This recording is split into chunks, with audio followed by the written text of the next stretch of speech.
Bienvenue chers amis au cœur de l'émission Homo Micro. Homo Micro, l'émission qui se prend en mots. Au cœur de la culture LGBT, QI+, Brahim Naik Balk, entouré de ses chroniqueurs, inonde de couleurs les ondes depuis 2004. L'aventure continue avec cette nouvelle émission qui commence maintenant. Avec le cercle des chroniqueurs, heureux de vous savoir à l'écoute. Alors ce soir, pour vous informer, et on va même peut-être même l'applaudir, c'est le retour de Rudy pour sa revue de presse LGBT+. Bonsoir, je suis très content d'être parmi vous. Salut Rudy, donc plein d'infos avec toi. Voilà, exactement. En début d'émission. Merci de revenir en tout cas parmi nous, parce qu'on croyait que nous avez fui, que nous aimait plus, mais pas pour vous. Vous m'avez énormément manqué, tous. Alors... le cercle des chroniqueurs, il y a une grande première ce soir, Anna. Bah oui, ce soir c'est mon première interview. Oui. Avec un invité de marque. Oui. Notre cher David qui nous accompagne aujourd'hui pour nous parler de sa BD. Ouais. David, merci d'être présent. Eh ben, merci de m'avoir invité. Cette fois-ci, je reviens. Je n'ai pas la casquette de chroniqueur, mais la casquette d'auteur, un peu comme j'ai commencé, puisque c'est comme ça qu'on s'est connu, Brahim. Et j'en profite d'ailleurs, parce que je n'ai pas encore eu l'occasion de le faire, il est encore temps pour souhaiter une très bonne année 2022 à nos auditeurs. Merci d'être là. Moi, j'avais peur à un moment donné. Je me suis dit, David va refuser l'invitation. Mais non. Bah non, bien sûr que non. Moi, j'ai un plaisir d'être ici. Je suis juste très occupé là. Être papa d'un super-héros, c'est pas de tout repos. En fin d'émission, tout à l'heure, nous accueillerons quelqu'un qui pourrait être ton père, Éric Garnier, qui assurera une chronique C'est à voir en fin d'émission. Et ceux qui réalisent ce soir l'émission, il y a Amy et Nathan. Bonsoir à tous les deux, comment ça va? Ils nous font un coucou en disant on parlera tout à l'heure. Merci de rester avec nous. Homo Micro, l'invité du jour. C'est un honneur d'être en ligne avec Charlène Duval, l'incontestable vedette internationale du music-hall. Bonsoir Charlène. Bonsoir Brahim, bonsoir à tous, bonsoir à toutes. Alors, vous êtes secrétaire du collectif Tango et membre de l'équipe de communication. Alors, avant de parler de ce projet qui est donc relancé, le tango ensemble, c'est bien possible, j'aimerais quand même que l'on fasse un petit tour d'horizon concernant votre carrière, parce qu'on vous a au téléphone, il faut qu'on profite aussi un peu de vous, si j'ose dire, et de votre actualité dans le musical aujourd'hui. Dites-nous tout.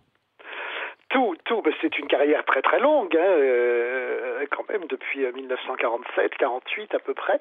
Et puis voilà, avec un arrêt lorsque je me suis marié la deuxième fois, puisque mon mari ne voulait pas que je chante. Et je suis revenu à Paris après son décès dans les années 80, et c'est là qu'on m'a traîné au piano zinc à l'époque dans le Marais.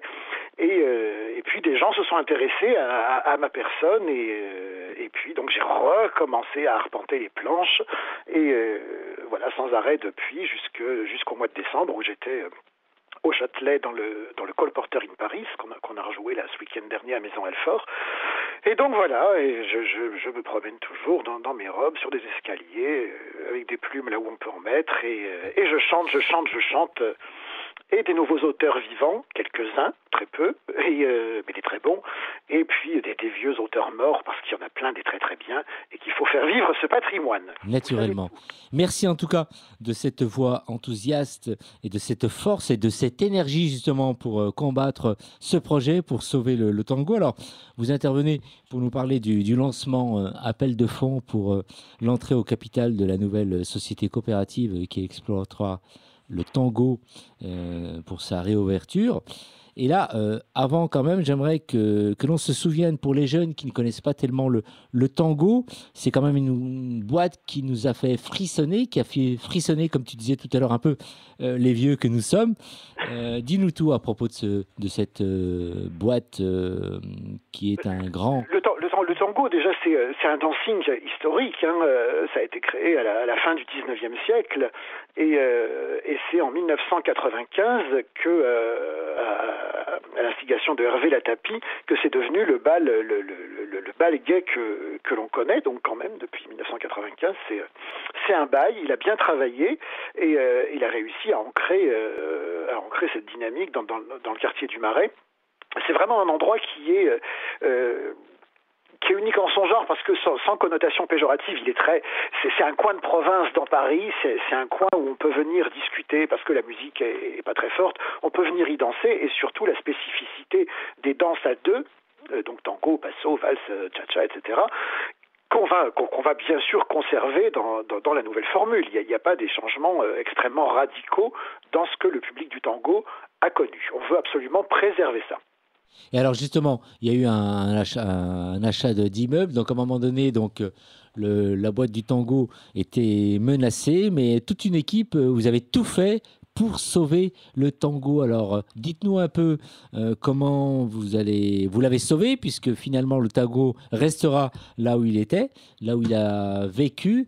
Expliquez-nous un peu et parlez-nous un peu de la démarche. Que faut-il faire pour vous soutenir et tout le travail qui a été réalisé par l'équipe pour en arriver là, en fait. Eh bien, à l'initiative d'Hervé Latapi, le collectif a été créé. Le collectif Tango 3.0 a été créé au mois d'avril de l'année dernière. Et donc, nous sommes vaillamment battus pour pondre un projet qui a été retenu parmi d'autres projets par la mairie de Paris, qui s'est portée acquéreuse de l'immeuble pour en faire évidemment des logements sociaux au-dessus, puisque c'est un immeuble d'habitation, et pour conserver le tango tel qu'il est. Donc, une nouvelle société est créée pour exploiter le tango, une société coopérative, et on a besoin de fonds pour le lancement de cette société et du début de l'exploitation. Le business plan est tout à fait solide. L'expérience d'Hervé sur les 25 années précédentes font que l'on sait que le tango est une affaire rentable, donc il n'y a aucun problème là-dessus. Je parle là surtout pour les futurs investisseurs, oui, puisqu'il ne s'agit effectivement pas de dons, mais bien d'une entrée au capital. Oui. Bien, donc ça va être une autre organisation, mais qui va sauver le tango. Et j'espère que les générations les personnes qui vont participer donc, et venir à ces soirées au tango, ça va être des personnes très mixtes. On pourrait voir aussi bien des gens de ma génération que des plus jeunes. Et on va pouvoir réunir tout le monde pour passer des soirées que l'on a, nous, connues en fait. Bien sûr, mais de toute façon, dans le recrutement du personnel, il y aura des gens beaucoup plus jeunes que nous, parce qu'il faut qu'ils bossent un peu. Oui. Il y a un moment, ça suffit. Et voilà. Ce qui sera intéressant aussi, c'est que nous en aurons la gestion 7 jours sur 7, oui, bar compris, c'est-à-dire que là, on sera complètement autonome, oui, chose qui n'était pas le cas pendant 25 ans. Donc ça a été bien accueilli et apprécié par la mairie de Paris. Absolument. Ouais. Le Conseil de Paris a voté quasiment à l'unanimité l'idée de ce projet et du rachat de l'immeuble, bien sûr. Autour de cette table, je suis le plus vieux, mais nous avons quelqu'un qui joue un peu le rôle des intermédiaires, qui va donc présenter une BD, un Fusion Band. Il s'appelle David Alphen, qui est aussi chroniqueur à Homo Micro. Et le tango, il me dit qu'il adore. Donc je vais lui laisser le micro parce qu'il a plein de choses à vous dire et à nous dire. Bah oui, non, moi ça me fait plaisir de voir ça. J'ai suivi ça avec attention. En plus, avec les allers-retours, les boîtes de nuit ferment, les boîtes de nuit ouvrent, les boîtes de nuit ferment, les boîtes de nuit ouvrent. Moi, le tango, c'est un endroit auquel je me suis toujours senti bien, très décomplexé. C'est vraiment, comme dirait une grande marque de fast-food, désolé de comparer à ça, mais c'est vraiment venez comme vous êtes. Et c'est très agréable. Et moi, j'attends la réouverture avec impatience parce que j'ai très envie d'y retourner et danser. Et un petit peu pouvoir exorciser là, ces 2 années terribles qu'on vient de traverser. Et justement, je me demandais qu'est-ce qu'on doit faire, comment on fait, comment on peut participer, et c'est quoi l'avenir du tango en fait, quels sont les délais, qu'est-ce qui va se passer, parce que je suis très très impatient de venir y danser à nouveau. Alors l'avenir du tango, ça va dépendre de la réaction des investisseurs. Nous, on se donne quelques mois encore parce que donc il faut rassembler grosso modo 90 000 euros quand même. Ensuite, le fait que la mairie de Paris ait racheté le tango et tout l'immeuble d'ailleurs a été mis entre les mains d'un bailleur de la ville de Paris. Et là, comme chaque fois qu'il y a ce genre d'opération, il y a tous les diagnostics techniques à faire, que ce soit pour la sécurité, l'incendie, les entrées de service, des trappes, des machins, l'insonorisation, les isolations. Donc de toute façon, il n'y a pas d'ouverture possible au minimum avant 4 mois. Oui. Je dis bien au minimum. Ne sautez pas tous de joie déjà dans vos chaussures de danse. Ouais, non. Et puis voilà. Donc c'est vrai là on commence à travailler dans le dur du sujet. Mais on est quand même tributaire de ce que vont décider les diagnostics, même si par le passé tous ces diagnostics ont été faits régulièrement et qu'on sait bien que c'est un endroit qui est tout à fait fiable et exploitable. Oui. Alors, Charlène, qu'est-ce qui vous a motivé dans ce projet ? mais moi j'étais bien tranquille chez moi. Oui. C'est Hervé qui m'a appelé Ouais. en me L'apathie disant qu'on se connaît depuis très longtemps. Il m'a Ouais. dit oui, il faut. Je dis bon, bah alors allons-y. Qu'est-ce que je vais bien pouvoir faire là-dedans? Et d'abord, ce qui m'a motivé, c'est que comme vous, j'adore l'endroit, vraiment. Moi, c'est un endroit où, même si maintenant je me secoue un peu moins sur le parquet, sur le beau parquet en chêne qui reste, comme je l'ai dit tout à l'heure, c'est un endroit où si j'ai envie de causer, de discuter ou de voir des spectacles insensés, je peux le faire. C'est vraiment des très chouettes soirées que je trouve que cet endroit doit vivre parce qu'il a une identité qui est tellement particulière. Qu'on n'a pas ailleurs, et moi je m'y sens bien, et toutes les personnes que je connais s'y sentent bien, et de surcroît, Hervé Latapie a eu quelquefois la gentillesse de me demander d'y faire des spectacles, chose que j'ai toujours faite avec plaisir, et voilà, donc tout ça doit continuer parce qu'il y aura encore des spectacles, encore des soirées dansantes, des débats, des films, voilà. Alors justement, il faut faire revivre le tango. J'ai autour de moi, comme je l'ai dit en tout début d'émission, des gens qui sont beaucoup plus jeunes que moi, et je vais leur laisser la parole et le micro pour nous dire, avec tout ce que vous venez de nous dire, qu'est-ce qui les motive pour aller à l'ouverture. Et là, Anna, à ma droite, une jeune femme ravissante qui fait des chroniques charmantes avec nous. Anna. Merci pour les compliments. C'est vrai que moi, ce qui me motive, c'est le spectacle. Je suis une très très grande fan de spectacles. Je vais voir beaucoup de comédies musicales, beaucoup de shows en tout genre. Donc ça, c'est le truc Vous n'êtes pas venu me voir au Châtelet? Alors, je suis peut-être un petit peu jeune, effectivement, pour... Pour être... D'abord, on va lui demander, parce qu'elle habite en banlieue, est-ce que tu connais Châtelet? Oui, alors quand même. Quand même. Alors, oui. Mais je viendrai avec plaisir. Ouais. Et vous rejouez, au Châtelet? Pas dans l'immédiat. Ouais, là, ça va être la province qui va y avoir droit. Donc, tu serais partante pour aller voir la prochaine ouverture au tango? Ah, mais bien sûr. Là, oui.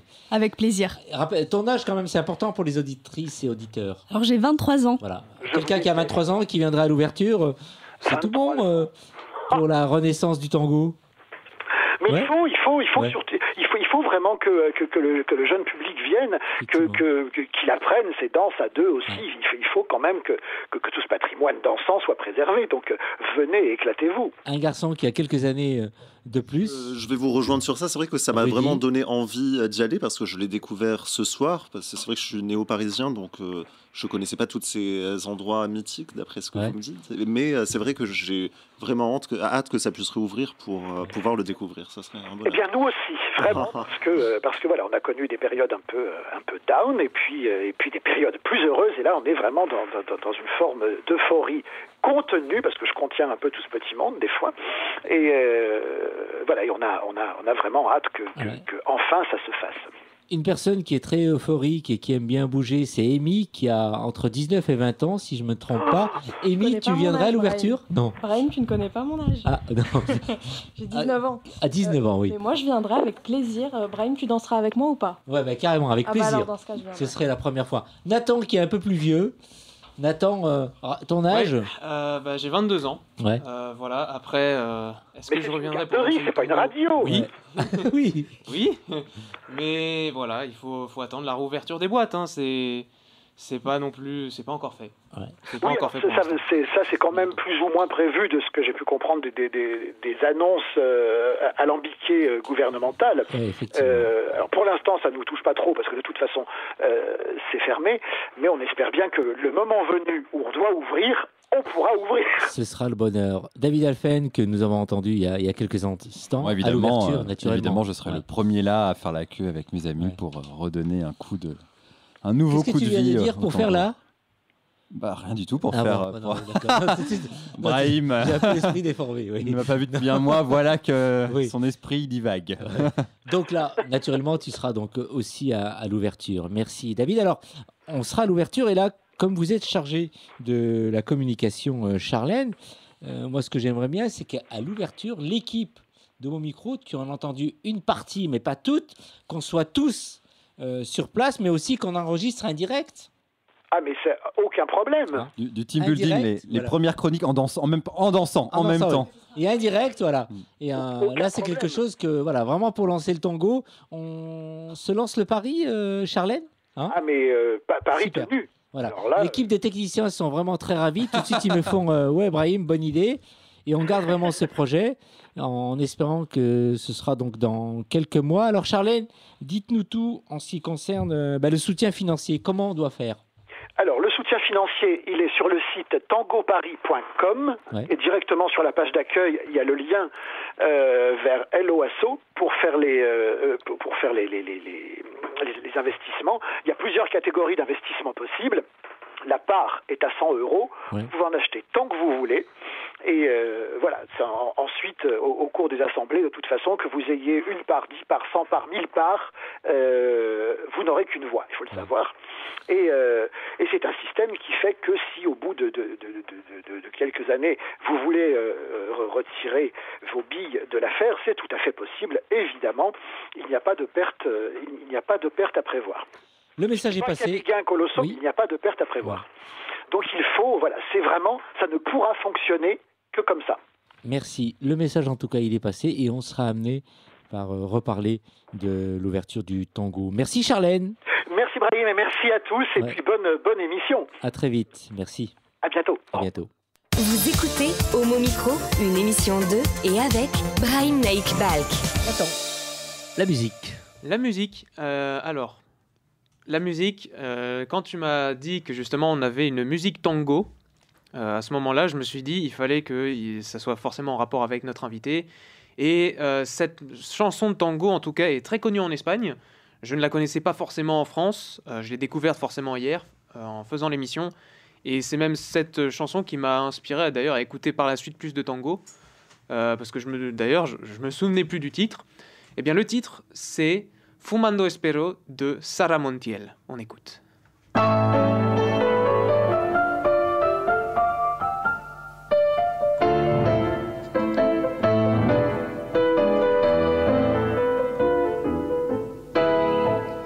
Fumar es un placer genial, sensual. Fumando espero al hombre quien yo quiero, tras los cristales de alegres ventanales. Y mientras fumo mi vida no consumo, porque flotando el humo me suele adormecer. Tendida en la cheslón, fumar y amar, ver a mi amante solícito y galante, sentir sus labios, besar con besos sabios, y el devaneo sentir con más deseo cuando sus ojos veo sedientos de placer. Por eso estando mi bien es mi fumar un edén. Dame el humo de tu boca, anda, que así me vuelves loca. Corre, que quiero enloquecer de placer, sintiendo ese calor del humo embriagador que acaba por prender la llama ardiente del amor.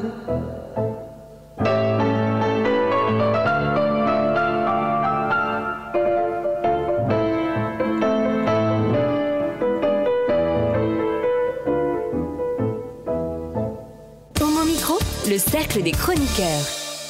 Cette émission avec Rudy, la revue de presse de Rudy. On commence par un scandale qui touche la mairie de Paris. Oui, la mairie de Paris est sous le feu des critiques en ce moment. Sur Twitter, une liste circule de subventions attribuées à des associations. Certaines sont surprenantes. Par exemple, la mairie a donné plus de 2000 € pour une association de déplacement en fiacre ou en carrosse, ce qui peut laisser songeur sur l'avenir des mobilités à Paris. Ça provoque des rires, mais aussi beaucoup de colère. La Dépêche du Midi parle de subventions farfelues. Mais dans ce lot, on glisse aussi celles données aux associations LGBT. L'Inter-LGBT qui organise la Gay Pride, Flag qui lutte contre les discriminations à l'encontre de la police ou des pompiers, ou encore les séropodes. Dans certains tweets qui relaient l'information, les LGBT sont accusés de ruiner Paris ou encore d'être une forme de lobby. On peut alors demander à ces critiques comment faire pour lutter contre les violences et les discriminations que subissent les personnes LGBT sans le travail des associations pour y remédier. Alors, et c'est aussi un sujet de campagne de la présidence. Oui, alors cette idée que les personnes LGBT sont un lobby uniforme qui comploterait pour ses propres intérêts, on la retrouve à l'extrême droite et notamment chez Éric Zemmour. En 2019, il déclarait que les féministes et le mouvement LGBT ont, je cite, asservi l'appareil d'État à leur idéologie. Il faut peut-être alors rappeler qu'il n'y a pas de lobby gay qui agit au sommet de l'État, pas de structure occulte qui voudrait se soustraire à l'intérêt collectif. Le tissu associatif, on le sait, LGBT est vaste et divers, mais oui, face aux violences que peuvent subir ces populations, il est légitime que des voix se lèvent et s'organisent. Mais c'est peut-être ça qui pose problème aux candidats à la présidentielle.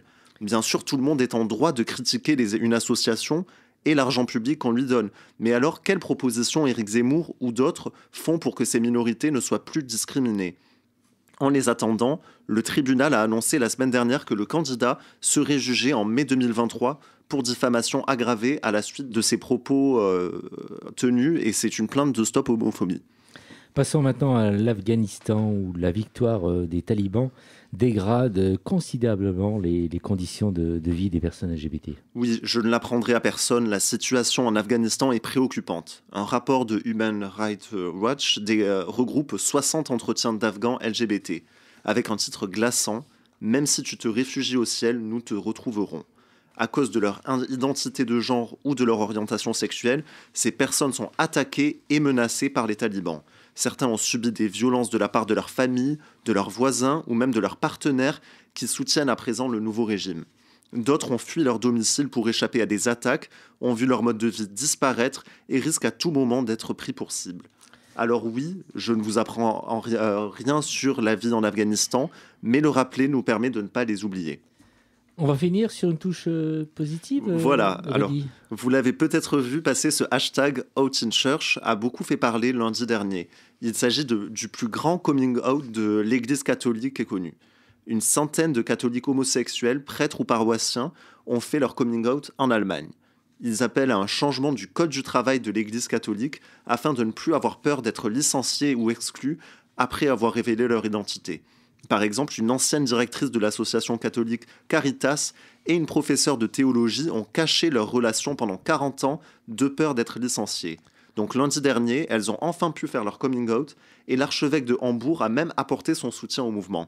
De quoi donner un peu d'espoir à nombre de personnes LGBT dans le monde. Qu'est-ce qui vous a marqué dans cette revue de presse, Anna ? Moi, j'ai envie de garder que le positif, forcément. Donc j'avoue que moi, j'avais pas vu le hashtag dont tu parles, mais merci de m'annoncer ça, ça met un peu de baume au cœur, oui. On se dit qu'il y a peut-être un petit peu d'espoir. David ? Je retiens plusieurs choses. La première, j'ai commencé par la deuxième partie de ta chronique. Je me dis qu'entre les Afghans et les Russes en ce moment qui sont aux portes de l'Ukraine, on est pris dans un joli sandwich en Europe. C'est pas très très rassurant parce qu'il n'y en a aucun des deux qu'on a envie de voir débarquer ici. Ce serait intéressant d'ailleurs qu'ils finissent par se rencontrer. Ça ferait une rencontre intéressante, les Russes et les Afghans qui se font la guerre. On va espérer qu'on n'en arrivera jamais là. Sur la partie Out in Church, c'est ça le hashtag. Je trouve ça toujours bien, moi, quand la religion enfin arrive à épouser évidemment les LGBT et cette question-là, parce que c'est une vraie question très compliquée. Souvent, les coming out tardifs, voire qui n'existent pas, voire certains suicides, sont dus à des pressions religieuses de la famille ou à quelqu'un qui est lui-même très croyant, et que c'est compliqué d'arriver à trouver un équilibre entre sa foi et également sa sexualité. C'est pas tout le temps évident, et donc je trouve ça très très bien quand je vois justement ce genre de mouvement. Je me dis que ça fait du bien. Et pour ce que tu as dit au début, je sais pas, est-ce que vous avez vu l'incroyable reportage qu'a fait M6 il y a 15 jours sur ce qu'ils ont appelé le wokisme aux États-Unis? J'en ai entendu parler, je n'ai pas vu, mais effectivement ça... J'en ai aussi entendu parler, ouais. Faut le regarder, il faut que quelqu'un ici fasse une chronique parce que vous allez devenir fou en fait. Ça paraît incroyable qu'M6 à 22h un dimanche soir, heure de grande écoute, pour eux, diffuse ça. C'est-à-dire pour eux, c'est un mouvement extrêmement violent qui oblige les gens à être pro-LGBT, pro-féministe, pro-antiracistes. Et je suis resté bouche bée. En fait, je me suis dit à un moment donné, il va y avoir un switch. Des fois, ils aiment bien être un peu provocateurs, commencer en allant dans le sens un petit peu quelque part de Zemmour ou Trump, et pas du tout. C'était d'une violence. Il faisait exprès de mégenrer les personnes transgenres qui étaient dans le documentaire en disant ce transgenre femme, enfin des choses abominables. Pareil, faut vraiment que vous le voyez qu'un jour on en fasse peut-être un débat, parce que franchement, je sais pas, j'ai pas compris ce qui leur est passé par la tête. Nathan, qu'est-ce que tu as retenu de la revue de presse d'Aurélie ? Ce que je retiens de la revue de presse, c'est notamment la déception qu'on a actuellement en Afghanistan. C'est triste parce que il y a quelques mois de ça, tout était calme. Pas calme, mais peut-être déjà un peu plus stable. La situation était beaucoup mieux pour la plupart des gens et ils l'ont dit très clairement que voilà quoi. Et ça s'est vu. Ça se voit encore aujourd'hui. On sait que les talibans commencent à ont déjà les pleins pouvoirs. Moi, j'ai peur que ça revienne, en tout cas en septembre 2001. J'ai pas envie que ça se repasse parce que c'est quelque chose qui est tragique dans notre histoire, qui nous a ouvert aussi un peu les yeux sur tout ce qui était du coup les talibans et Al-Qaïda. J'espère que ça va pas continuer d'être aussi moche et que on n'aura pas non plus une 3e guerre mondiale. Enfin, moi, je pense que j'appellerais ça plutôt une 4e guerre mondiale parce que la 3e, pour moi, a déjà commencé. C'est celle des réseaux sociaux et c'est celle de l'Internet. Donc voilà, j'espère qu'on n'aura pas une 4e guerre, mais celle-ci, ça sera plus armée et j'ai pas envie qu'on ait ça à nouveau. Merci Rudy pour cette première revue de presse réussie. C'est un plaisir. Homo Micro, l'invité du jour. Et là, nous enchaînons aujourd'hui avec Anna qui a un invité de marque. C'est ça. Aujourd'hui, c'est une chronique un petit peu spéciale parce qu'on va parler d'une bande dessinée et pas n'importe laquelle. On va parler de Fusion Man, écrit par notre cher collègue chroniqueur David Alphen et dessiné par Yas Munasinghe. Tu me dis si je prononce bien. Très bien. Et donc, on a la chance que David soit là pour nous en parler. Donc, pour ceux qui ne connaissent pas, Fusion Man nous raconte l'histoire de Dan Valen, 17 ans, qui se réveille un jour à côté d'un volcan avec des super pouvoirs et un tatouage sur le dos. Sa vie va alors changer du tout au tout et il va se retrouver confronté à des événements étranges. Et si ses pouvoirs n'étaient pas le fruit du hasard et qu'il est en réalité promis un grand destin, vous le saurez en lisant les 2 premiers tomes de Fusion Man qui sont disponibles aux éditions Spirit d'Arco. C'est ça ? Tout à fait, édition Spirit d'Arco. Voilà. Donc cette BD, pour moi, elle présente plusieurs particularités qui en font sa force. Déjà, l'histoire est très bien écrite. Il y a une véritable attention portée sur les détails pour piquer la curiosité du spectateur. Le foreshadowing, c'est-à-dire cette manière de cacher des indices sur la suite du récit au sein même de son histoire, est parfaitement maîtrisé. Et il y a un petit plus, j'avoue, là, pour la présence de toutes ces références à la culture pop. Donc pour les aficionados, c'est un vrai régal. Ensuite, c'est une BD qui met en lumière des super-héros appartenant à la communauté LGBTQI+. Car oui, quasiment tous les personnages appartiennent à cette communauté, et tout le monde est représenté. Vous vous souvenez sûrement de Black Panther qui avait offert la première représentation d'un super-héros noir. Fusion Man fait la même chose pour la communauté LGBTQI+. Et il était temps que ça arrive. Là où la plupart de la société se sent représentée parmi tous ces super-héros, il y a toujours cette petite partie qui ne se sentait pas entièrement mise en lumière. Avec Fusion Man, les choses changent. Et ça ne s'arrête pas seulement à un personnage gay. La diversité est le mot-clé de cette BD.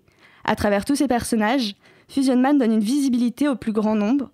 En fait, la BD montre qu'ils existent. Et c'est là toute l'importance de la chose.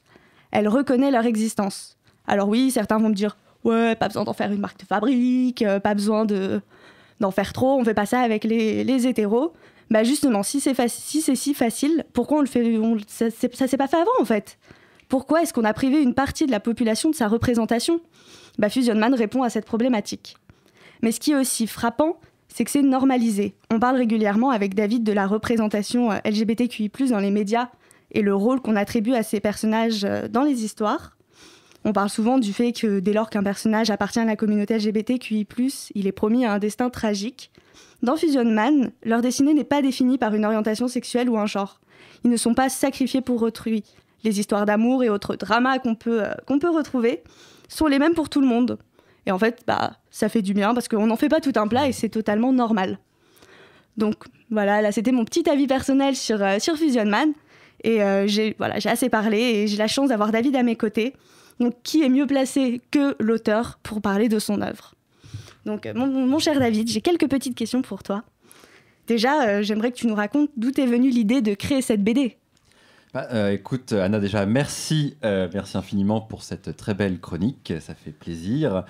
Et d'où me vient l'idée de cette BD C'est une très bonne question, ça fait longtemps qu'on ne l'a pas posée, parce que quelque part, ça fait longtemps que Fusion Man existe. Fusion Man, c'était un court-métrage en 2009, donc ça commence à dater.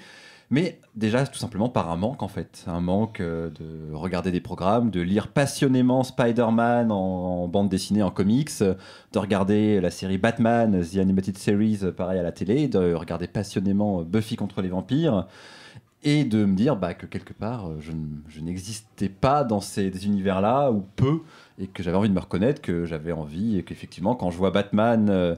avec Catwoman, même s'il y a des ambiguïtés, paraît-il, peut-être avec Robin. En tout cas, Superman avec Lois Lane ou Spider-Man avec Mary Jane, j'avais envie de dire, mais pourquoi est-ce que ça pourrait pas être Louis Lane ou Marie-Jean? C'est un peu bizarre comme nom, mais pourquoi pas. Voilà, et je me suis dit, j'ai envie de m'identifier. J'ai découvert à l'époque, en même moment, Queer as Folk, la série, la version américaine de Queer as Folk, qui m'avait beaucoup marqué, dans lequel il y a également, d'ailleurs, un des héros invente un super-héros gay, Rage, dedans justement par manque de représentation. Alors la différence, c'est que Rage, c'est un super-héros, c'est de la pornographie, on est dans quelque chose de très très cru. Mais voilà, et je me suis dit, là, il y a quelque chose qui manque, j'ai envie, moi, de me projeter dans quelque chose qui me ressemble vraiment, dans lequel je me reconnais vraiment. Et quand Canal+ a lancé un appel à projet en 2009, on veut des courts-métrages sur l'homophobie et le suicide des jeunes homosexuels avec le soutien de l'INPES, le ministère de la Santé, je me suis dit, écoute, là, il y a une occasion. J'y croyais moyennement. Je me suis dit, du super-héros en France, ça peut être facile à produire. Mais s'il y en a bien un qui peut le faire, c'est Canal+. Donc peut-être que je vais tenter. Je me suis dit, plutôt que d'écrire quelque chose qui ne me ressemble pas, autant être dans mon univers. J'y vais. Et heureusement, dans les réalisateurs qui étaient présélectionnés pour réaliser certains des courts-métrages, il y avait Xavier Jans. Xavier Jans, qui est un grand fan de films de genre et de science-fiction et de super-héros, et il a tout de suite évidemment flashé dessus, ainsi que Marius Val aussi, qui est très très fan de super-héros. Et ils ont dit, écoutez, celui-là il est pour nous, on y va. Et j'ai eu la chance à l'époque, du haut de mes 20 ans, de voir débarquer sur le plateau, c'était incroyable. J'ai eu quelques échanges avec eux pendant la production, on a fait des échanges, on a partagé sur comment ils voulaient faire le scénario, mais j'ai quand même été directement sur le plateau du tournage où Raphaël Perzonaz, la directrice de casting à l'époque, a eu du nez parce qu'aucun n'était connu. Il y a eu Raphaël Perzonaz, qui maintenant fait beaucoup de films, Félix Moati, Frédéric Shaw, qu'on connaît de Qu'est-ce qu'on a fait au bon Dieu, Mélanie Bernier, qui à l'époque vraiment débutait, et je suis arrivé littéralement et j'ai vu débarquer Raphaël Perzonaz en costume de super-héros. C'était totalement surréaliste de le voir sortir des pages comme ça, c'était assez incroyable. Et voilà là un peu la genèse, les origines de Fusion Man. Fusion Man, qui donc est devenu cette BD par la suite. Et du coup, comment s'est fait cette transition vers le format BD? Comment est-ce que par exemple tu as rencontré le dessinateur? Comment ça s'est passé tout ça? Ça s'est fait, Anna, dans la douleur. Ça s'est fait dans la douleur parce qu'en fait, une fois que le projet est sorti, il y a eu pas mal de succès, c'est passé dans beaucoup de festivals, et il y avait beaucoup d'idées. Marius Val, surtout, voulait porter le projet, donc un des co-réalisateurs du court-métrage, voulait porter le projet et éventuellement en faire une série télé. Donc on a été reçu par de nouveau Canal+, la chaîne Comédie, par France Télévisions, même par la BBC.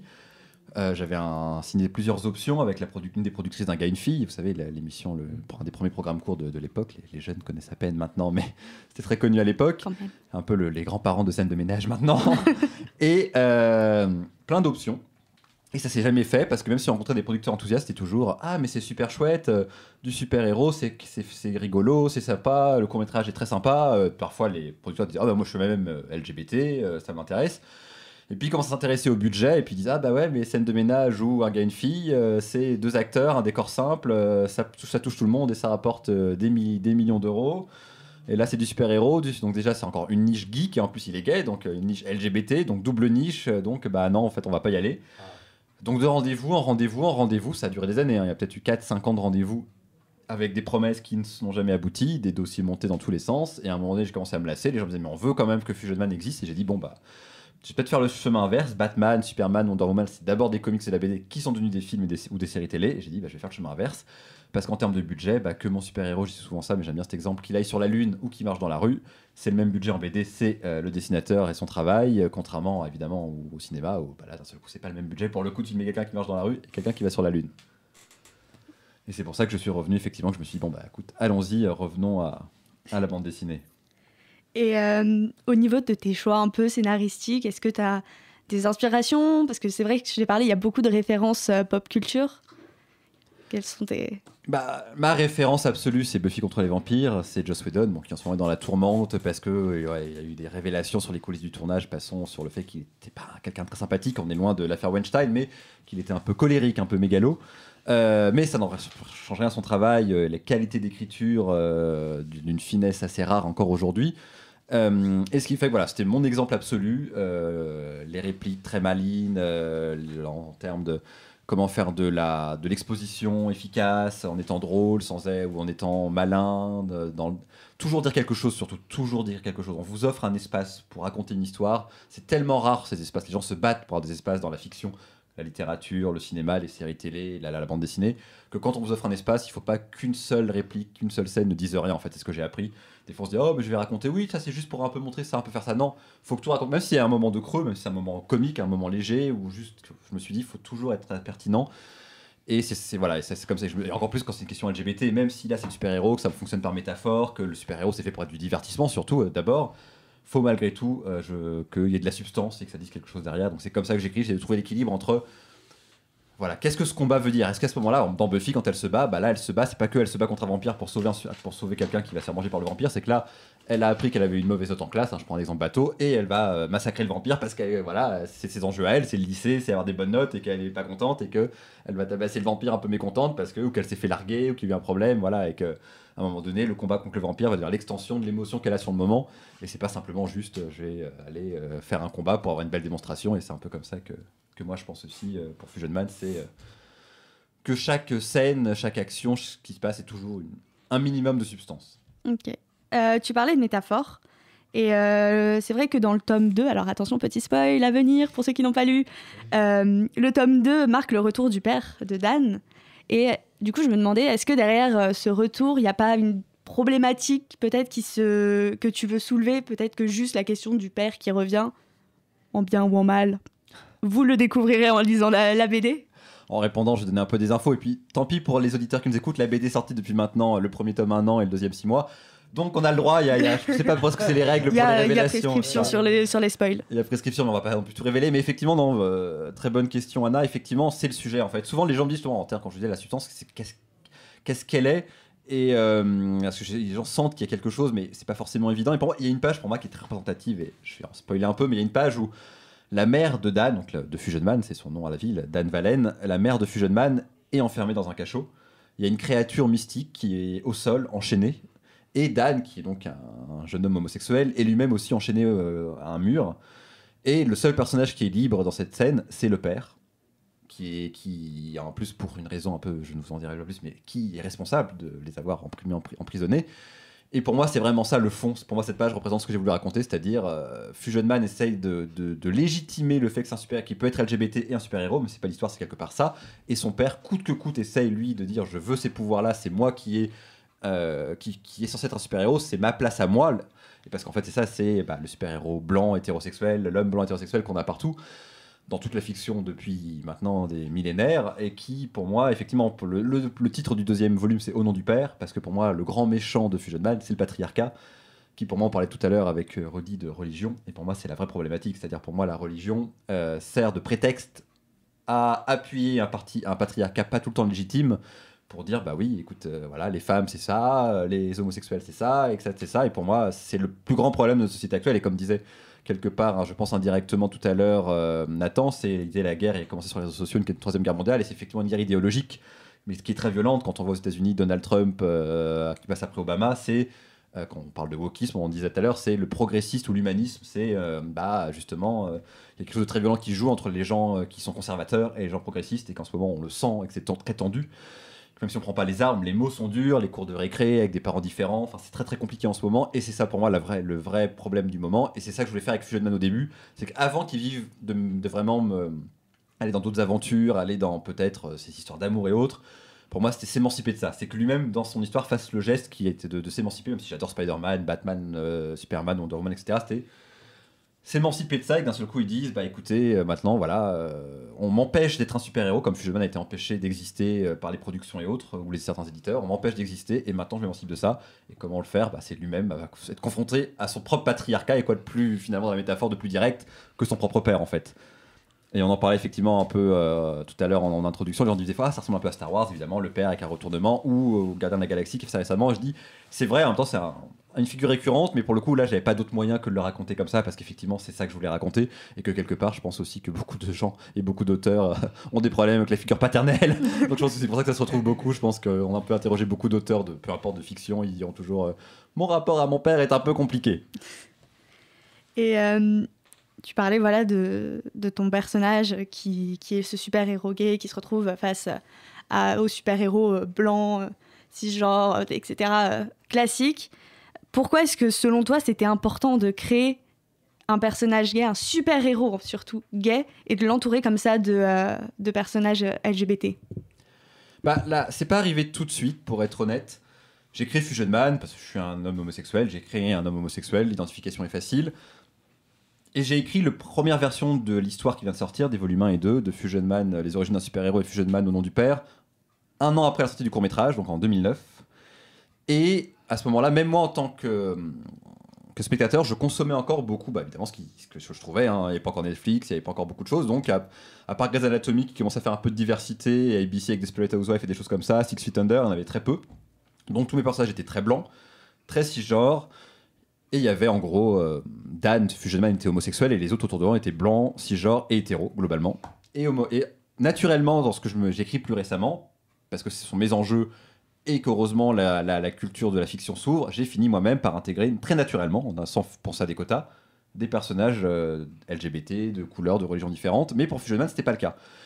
Quand j'ai repris mon scénario, j'ai dit là, il y a un truc qui va pas, c'est pas le mois de 2019 qui est en train de réécrire ça, c'est pas le mois de 2009, que c'est problématique, justement, que moi-même j'ai été nourri, à l'époque j'avais 20 ans, par toute cette fiction, et que j'ai moi-même recréé ce schéma-là, naturellement. Et donc, je me suis dit, voilà, il va falloir que je change ça. Donc, même si ça a été un peu superficiel au début, c'est quelque chose qui était important pour moi. Et voilà, il y a un personnage qui était au début le meilleur ami de Fusion Man qui s'appelait Paul. Je me suis dit, non, ce sera une femme noire transgenre qui s'appelle Paula. Et je l'ai retravaillé, je me suis renseigné, je me suis documenté, j'ai travaillé avec des personnes transgenres, et je remercie d'ailleurs les gens là est-ce que je suis également en live sur Facebook pour les gens qui m'écoutent. Oui, il faut le dire. Voilà, et certains, j'ai demandé sur Facebook, parce que c'est l'intérêt d'avoir une communauté qui nous suit, de dire est-ce qu'il y a des personnes transgenres qui peuvent me renseigner sur votre expérience, même si encore une fois d'ailleurs pour le personnage de Paula, comme pour Fusion Man, ce ne sont pas leurs enjeux. Leurs enjeux ne sont pas d'être LGBT. Ils ont des aventures, une mythologie, des retournements de situation. Il se trouve que Dan aime les hommes du même sexe, que Paula est transgenre, mais ce ne sont pas les enjeux. Elle est transgenre et alors elle a d'autres aventures, mais c'est pas la question. Mais elle l'est, et je vais quand même avoir les informations justes à ce niveau-là. Donc voilà, c'est pour ça que ça a été intéressant pour moi vraiment d'essayer de me dire, je veux avoir un prisme plus large et de dire qu'est-ce qui est cohérent dans l'âme des personnages pour avoir un prisme LGBT beaucoup plus large. Tu parlais de ta communauté qui a beaucoup participé à la création de tes personnages, mais cette communauté, elle participe également à faire naître Fusion Man, puisque c'est né grâce à des campagnes de financement. Et est-ce que tu veux nous en parler un petit peu, nous présenter tout ça? Oui, effectivement, comme je disais, les éditeurs étaient un peu frileux et les producteurs à faire la BD. Donc je me suis tourné vers des financements participatifs, des crowdfunding. Les Québécois disent, je ne me rappelle plus d'un mot un peu bizarre, des finances, des full lancement. Full lancement. Effectivement, et je me suis dit, vu que les gens me réclament des suites de Fusion Man, c'est peut-être par eux que va venir le financement pour produire la BD. Parce qu'il y a quand même l'impression, le travail des artistes. Encore une fois, tu as parlé de Yas tout à l'heure, Yasmina Singé, que j'ai trouvé sur des forums. À l'époque, ça existait encore avant Discord et Twitter. On parlait sur des forums de discussion. Et voilà, les artistes, il faut évidemment les rémunérer. Une page de BD, c'est à peu près un jour et demi de travail. Moi, j'en ai fait 125. Donc vous imaginez il faut qu'il vive à un moment donné, il faut bien qu'il mange. Donc effectivement, je me suis tourné vers les gens sur ma communauté, sur Facebook, sur Twitter, en leur disant je fais une campagne sur Ulule, est-ce qu'on peut produire, est-ce que vous voulez qu'on produise? Et j'ai fait déjà 3 campagnes, pour le volume 0, pour le volume 1 et 2 et le volume 3 et 4, qui ont été couronnées de succès grâce aux gens qui soutiennent Fusion Man. La première était beaucoup plus humble, on a fait 5 000 €, un peu moins, 11 000 € pour la deuxième et 14 500 € pour la troisième. Et là, effectivement, il y en a une en cours. Donc j'invite nos auditeurs à aller y participer. Là on est déjà à 85% en 15 jours, c'est très très bien, mais c'est un tout ou rien. Donc si on n'arrive pas à 100%, on perd tout. Alors les gens sont remboursés, vous perdez pas tout. Mais voilà, faut qu'on arrive au bout. C'est le contrat Ulule, il faut arriver au bout de la cagnotte. Donc on demande 10 000 €, donc il nous manque 1 500 €. Vous allez sur Ulule, vous tapez Fusion Man, le dernier envol, et vous aurez toutes les informations pour pour pouvoir... Pour voir la suite des aventures de Fusion Man. Et pour leur donner un peu envie, qu'est-ce que tu pourrais nous teaser sur, bonne question. Sur la suite? C'est pas évident parce que c'est littéralement la fin, c'est les volumes 5 et 6 et les 3 et 4 sont même pas sortis. Mais ce que je peux dire, c'est qu'on va parler de sujets très différents. On va parler un petit peu de voyage dans le temps. Fusion Man va voyager.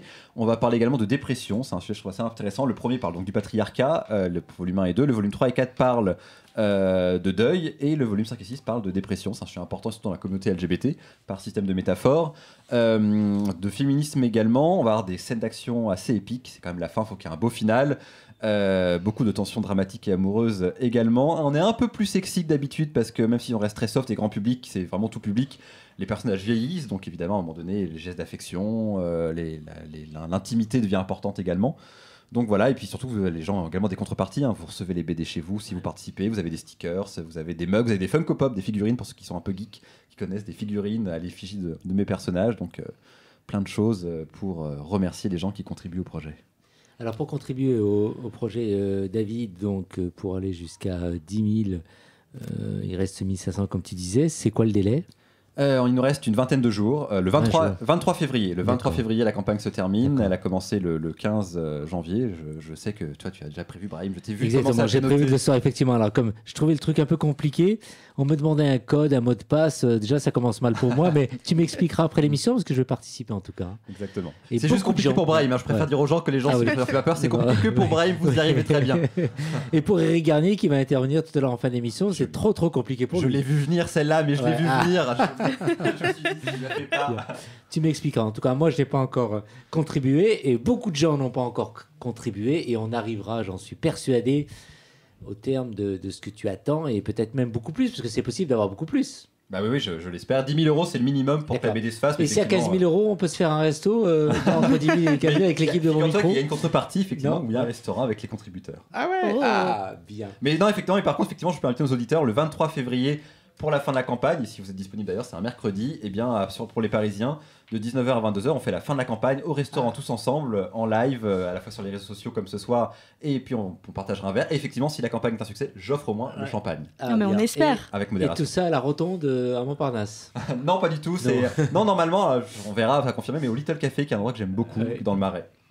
Dans le Marais. Merci en tout cas pour cette interview, Anna. Merci David d'avoir répondu.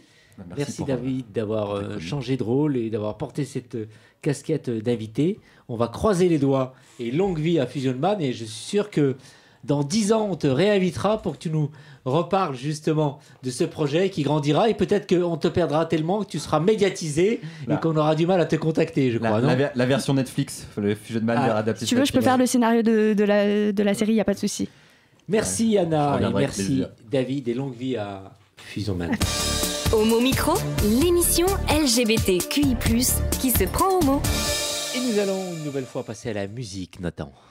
Oui, alors, cette fois-ci, la musique, j'ai décidé, pour la musique, de faire la promotion d'une artiste que, actuellement, je suis en train de produire, justement. Nous avons un clip à réaliser pour cet artiste qui est quand même pas tellement connu, mais qui fait quand même beaucoup de chiffres ces derniers temps. Je parle bien sûr de Nadia Bruel. Rien à voir avec Patrick Bruel, rassurez-vous. On lui a déjà posé la question, rien à voir avec elle.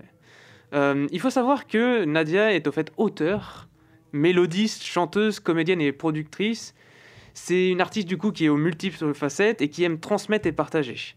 Il faut savoir que du coup, quand elle a commencé à chanter quand elle avait à peu près 10 ans.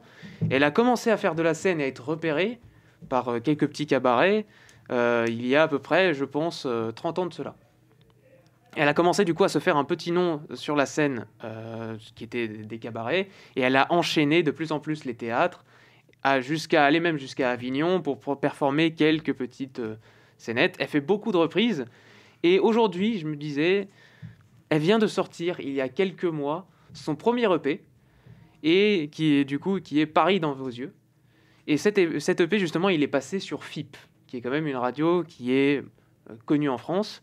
Cette radio, ensuite, par la suite, et justement, le fait qu'il l'ait découverte, ça a permis de la propulser. Elle n'est pas super connue, bien sûr, mais ça lui a permis de finir, par exemple, je crois qu'elle est arrivée dans le top 20 récemment des dernières radios qui l'ont diffusée, ceux qui étaient parmi le quota, qui qui fait partie, en tout cas d'une partie française des radios, des stations radiophoniques qui sont reconnues par l'État et qui sont, on va dire, aussi financées un minimum et qui ont droit à un certain nombre d'argent par mois. Je pense que Homo Micro en fait partie. Donc je n'ai pas regardé, je vais regarder plus tard, mais voilà. Donc je voulais lui rendre hommage et je voulais prendre un morceau qui pour moi symbolisait aussi un peu ce qu'on ressent un peu actuellement parce que il fait pas beau, il fait froid, donc voilà, enfin Paris c'est quoi? Paris c'est triste quoi. Donc triste était Paris. Voici.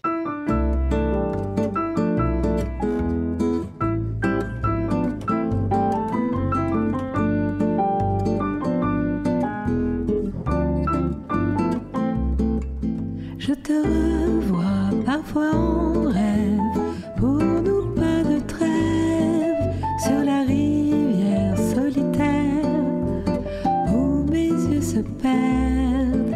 Combien de larmes sur mon amour, traces de mon sommeil, sur la rivière, mon bel amour, lumière au réveil. Et toi parti, je bats la chamade.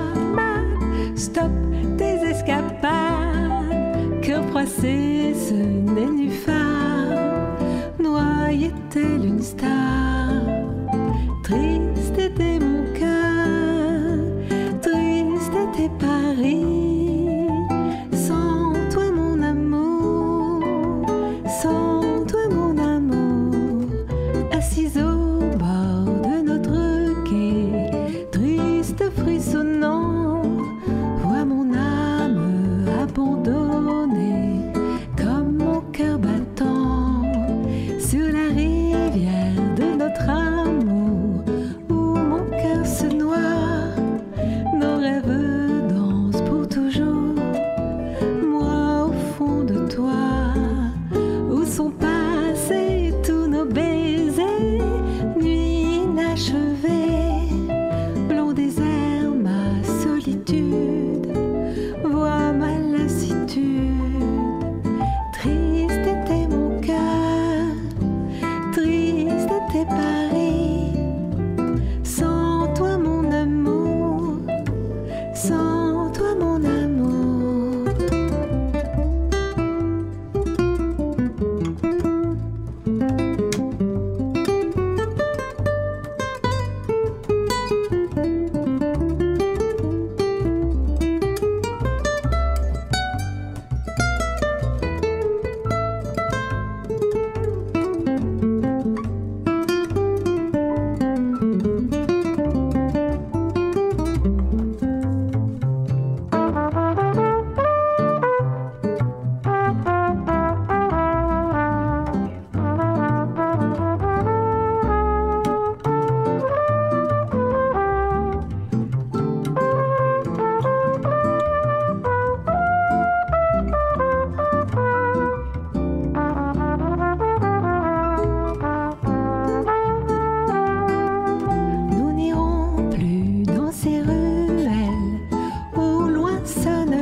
Le cercle des chroniqueurs.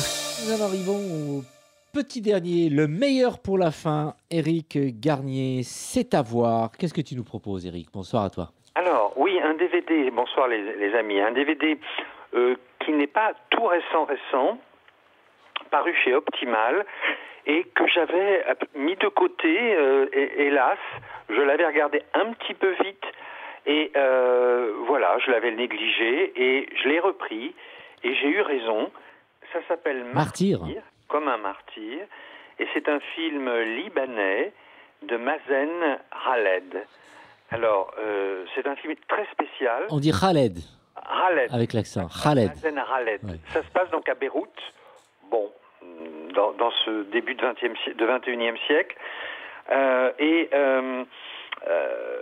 C'est ce Beyrouth avant la catastrophe, car on entend tous parler de Beyrouth depuis l'énorme explosion et la catastrophe totale de l'économie. Là, c'est avant, et la situation n'est quand même pas extrêmement facile. Alors, Martyr, je ne sais pas pourquoi ça s'appelle Martyr. En tout cas, ce n'est pas une histoire d'islamiste qui va se faire sauter, si je puis dire, en Syrie. C'est l'histoire d'un jeune homme qui s'appelle Hassan, qui va mourir, et c'est assez mystérieux. Il va mourir en plongeant du bord du haut d'une falaise, au bord de rochers à Beyrouth, ou avec ses potes, ses amis, qui sont des garçons, des beaux garçons orientaux, hein, comme on les aime quand on aime ce type d'hommes, des hommes voilà, très bien foutus, barbus, l'image de l'homme viril. Et Hassan retrouve ses potes au bord de l'eau, et on sent que Hassan ne va pas très très bien. Alors on se pose des questions, il y a un problème d'être toujours chez sa famille, à son âge, d'avoir quitté un boulot où il était humilié, et donc le problème du travail, de la famille. Voilà, on a l'impression que dans sa vie, il y a les amis. Et là, il a un de ses meilleurs amis parmi la bande des quatre. Et on se pose la question, quand il fait ce plongeon très dangereux, pourquoi est-ce qu'il voulait mourir?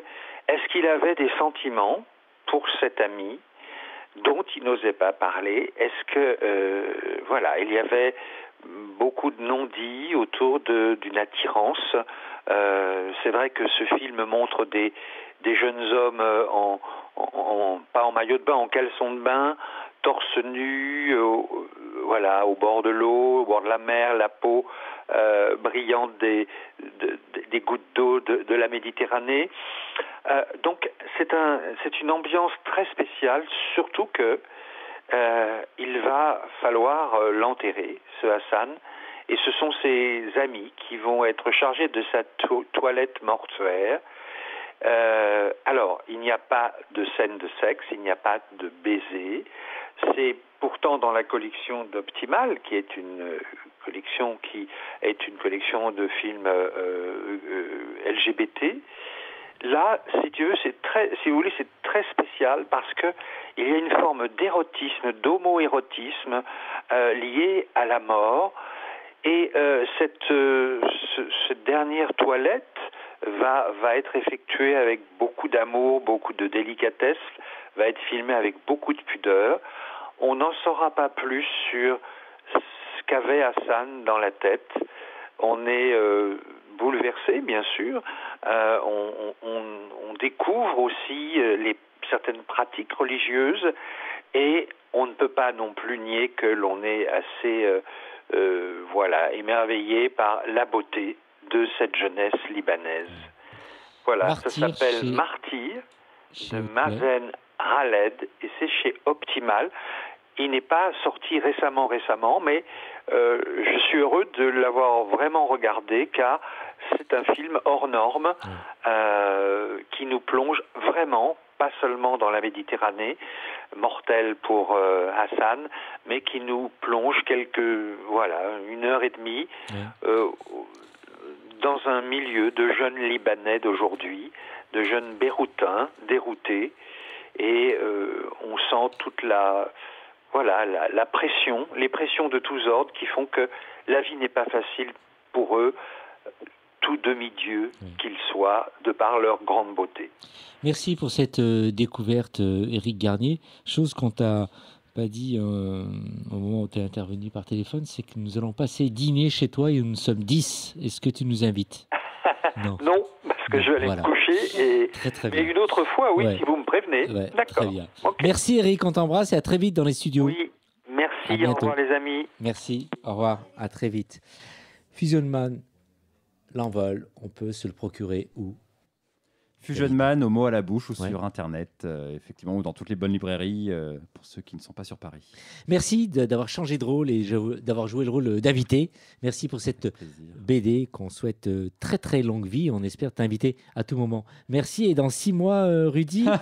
J'espère revenir très vite. À très vite, Anna. Et merci pour la réalisation, les chers amis Amy et Nathan. Ciao, ciao, on vous embrasse. Hey! Oh non! Cette émission est maintenant terminée. Mais un conseil, retrouvez l'ensemble des podcasts d'Homo Micro, l'émission qui se prend au mot, sur toutes les bonnes plateformes de streaming.